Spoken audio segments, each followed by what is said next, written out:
दोस्तों, यूहन्ना 15 अध्याय में प्रभु यीशु मसीह ने उदाहरण दिया कि यदि तुम मुझ में बने रहो और मैं तुम में, तो तुम बहुत फल लाओगे। जैसे डाली यदि दाखलता में ना बनी रहे तो वो फल नहीं ला सकती। अब देखिए, ये हमारे सामने एक पेड़ है, एक छोटा सा पेड़ है और इसमें बहुत सारी डालियां हैं। और यदि आप क्लोजली देखेंगे तो यहाँ पे छोटे छोटे फल भी आ रहे हैं। फलों का सीजन यहाँ पे स्टार्ट हो चुका है। लेकिन यदि ये डाली या ये पत्ते अगर पेड़ में ना बने रहें, उन्हें अलग कर दिया जाए तो उनका क्या होगा? कुछ समय के लिए वो ज़मीन पर गिर दिए जाएंगे, उसके बाद सूख जाएंगे और सिर्फ वो जलाने के या फिर इधर उधर फालतू में ही पड़े रहेंगे। देखिए, ऐसे ही बिल्कुल हमारा जीवन होता है। जब तक हम परमेश्वर में बने रहते हैं, परमेश्वर के साथ जुड़े रहते हैं, हमारे जीवन में ऐसे एक नहीं, दो नहीं, तीन नहीं, लेकिन बहुत सारे फल आते हैं, जैसे छोटे से पेड़ में आए हुए हैं। और जब हम परमेश्वर से दूर हो जाते हैं, जब हम डाली से अलग हो जाते हैं, तो हमारे अंदर सड़न आ जाती है, हम सड़ने लग जाते हैं, हम सूखने लग जाते हैं और कभी भी हमारा ग्रोथ नहीं होगा।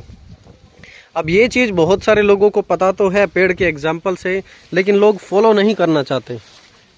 लेकिन ये पेड़ के द्वारा, और जो यूहन्ना 15 अध्याय में हम पढ़ते हैं, प्रभु यीशु मसीह ने हमें एक क्लियर एग्जाम्पल दिया था कि परमेश्वर में बने रहना कितना ज़रूरी है। और फिर आगे वहाँ पर लिखा है कि मुझसे अलग होकर तुम कुछ भी नहीं कर सकते। यदि इस पेड़ के जड़ को पूरे को निकाल दिया जाए तो क्या ये कुछ कर पाएगा? इसका पालन पोषण कैसे हो पाएगा?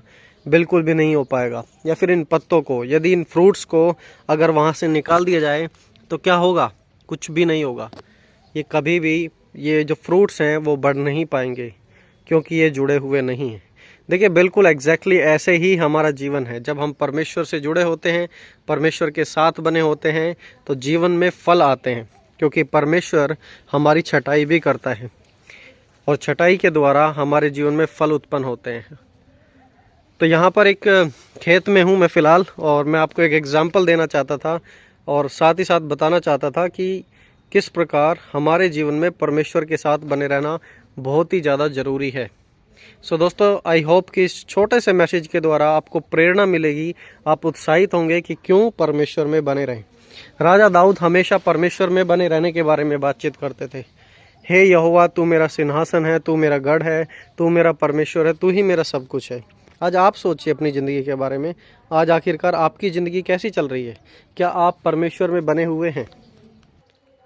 ये देखिए, साइड में एक छोटा सा खेत है और यहाँ पर फसल हुई है और ये सभी चीज़ें एक दूसरे से जुड़ी हुई हैं। अगर ये सब चीज़ें एक दूसरे से अलग हो जाए तो किसी चीज़ के अंदर भी, किसी भी पौधे के अंदर कोई भी फल उत्पन्न नहीं हो सकता।